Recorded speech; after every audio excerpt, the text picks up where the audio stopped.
नमस्कार दोस्तों, कैसे हैं आप सभी लोग। तो मैं आ गया हूं एक नया लेटेस्ट अपडेट और एक नई वीडियो लेकर आप सबके बीच।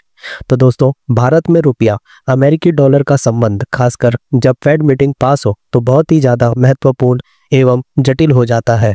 इस बातचीत को समझने के लिए सबसे पहले यह जानना जरूरी है कि फेडरल रिजर्व क्या है और उसकी नीतियाँ कैसे काम करती है। फेड अमेरिका की केंद्रीय बैंक है जो ब्याज दरें यानी इंटरेस्ट रेट, इन्फ्लेशन और आर्थिक वृद्धि यानी इकोनॉमिक ग्रोथ को नियंत्रित करने की कोशिश करती है। जब अमेरिका में अर्थव्यवस्था धीमी होती है या नौकरियां कम हो जाती है तो फेड अक्सर ब्याज दरों में कमी करने की बात करता है ताकि खर्च बढ़े, पूंजी निवेश बढ़े और आर्थिक दबाव कम हो। दूसरी ओर अगर इन्फ्लेशन या आर्थिक गतिविधि तगड़ी हो तो फेड दरें बढ़ा सकता है या हॉकिश रुख अपना सकता है, मतलब पैसे की कीमत बढ़ा देगा ताकि अर्थव्यवस्था ज़्यादा गर्म ना हो जाए। दोस्तों, रुपया दौलत के मामले में ये फेड की नीति भारत के लिए कई तरह से असर डालती है। जब अमेरिका में ब्याज दरों में कटौती की उम्मीद बढ़ती है तो अमेरिकी डॉलर की मांग कम हो सकती है क्योंकि निवेशक दूसरे देशों खासकर उभरते बाजारों जैसे भारत में बेहतर रिटर्न चाहिए होते हैं। यदि अमेरिकी दरें कम होंगी तो डॉलर की ताकत कम हो सकती है। उदाहरण के लिए हाल ही में बाजारों में यह अनुमान था कि फेड सितंबर की बैठक में करीब 25 बेसिस पॉइंट की कटौती कर सकती है और इसके बाद वर्ष के अंत तक और भी ज्यादा कटौती होने की उम्मीदें हैं।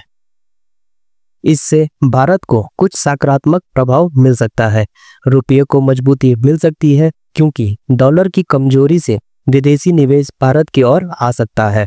एक्सपोर्ट उद्योग को प्रोत्साहन मिल सकता है क्योंकि भारतीय सामान और सेवाएं डॉलर के मुकाबले सस्ती पड़ेंगी और फॉरवर्ड प्रीमियम्स यानी भविष्य में विनिमय दर के लिए अग्रिम अनुबंधों में प्रीमियम बढ़ सकते हैं क्योंकि निवेशक रुपये की अपेक्षित बेहतर स्थिति को ध्यान में रखते हुए आगे की दरों को तय कर रहे हैं।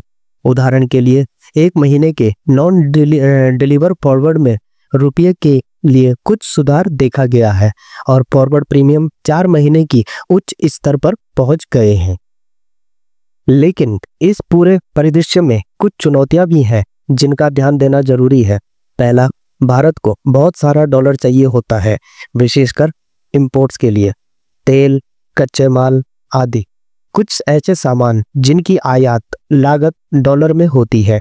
यदि डॉलर की कीमत बढ़ी रहे तो ये आयात महंगे हो जाएंगे, इन्फ्लेशन बढ़ेगी और व्यापार ट्रेड यानी घाटा बढ़ सकता है।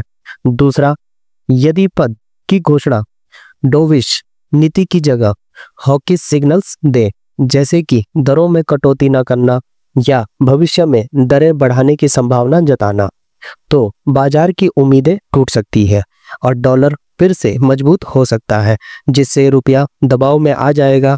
तीसरा, विदेशी पूंजी के प्रभाव फॉरेन कैपिटल्स इनफ्लो पर भी कुछ निर्भर करता है। यदि विदेशी निवेशक भारत को कम आकर्षक पाएंगे तो पैसे बाहर निकल सकते हैं जिससे रुपया कमजोर हो सकता है। इस प्रकार फेड मीटिंग के आसपास रुपया इसीलिए ऊपर जा सकता है क्योंकि बाजार रेट कट की उम्मीद कर रहा है, डॉलर में कमजोरी हो रही है, एशिया और उभरते बाजारों में सकारात्मक संकेत मिल रहे हैं और निवेशक जोखिम लेने के लिए तैयार है। लेकिन पूरी तरह निश्चित नहीं कहा जा सकता कि रुपया बड़ी तेजी से मजबूत होगा। सुधार सीमित हो सकते हैं और छोटे बड़े झटके आ सकते हैं।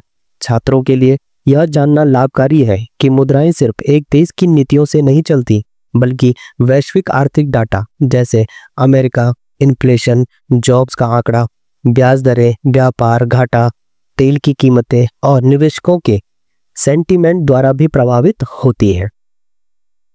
यह वीडियो देखने के बाद आप सब से एक रिक्वेस्ट है, नीचे कमेंट सेक्शन में जाकर अपनी राय जरूर बताएं कि आने वाले फेड मीटिंग में डॉलर की कमजोरी और रुपये की मजबूती से भारतीय अर्थव्यवस्था पर कितना असर पड़ेगा। आप यह भी लिख सकते हैं कि आपको क्या लगता है कि आने वाले हफ्तों में रुपया और मजबूत होगा या फिर यह सिर्फ शॉर्ट टर्म ट्रेड है। आपकी राय हमारे लिए बहुत ही कीमती है और यह अन्य छात्रों के लिए भी मददगार होगी क्योंकि इससे डिस्कशन का माहौल बनता है। और हाँ, एक बहुत ही दिलचस्प तथ्य, क्या आप जानते हैं कि 1947 में आज़ादी के समय भारतीय रुपया और अमेरिका डॉलर का मूल्य बराबर था, यानी 1 रुपये 1 डॉलर के बराबर। उस समय कोई विदेशी कर्ज नहीं था और भारत का व्यापार संतुलन भी काफी हद तक स्थिर था। लेकिन जैसे जैसे विकास के लिए बाहरी कर्ज और आयात बढ़े, रुपया धीरे धीरे डॉलर के मुकाबले गिरता चला गया।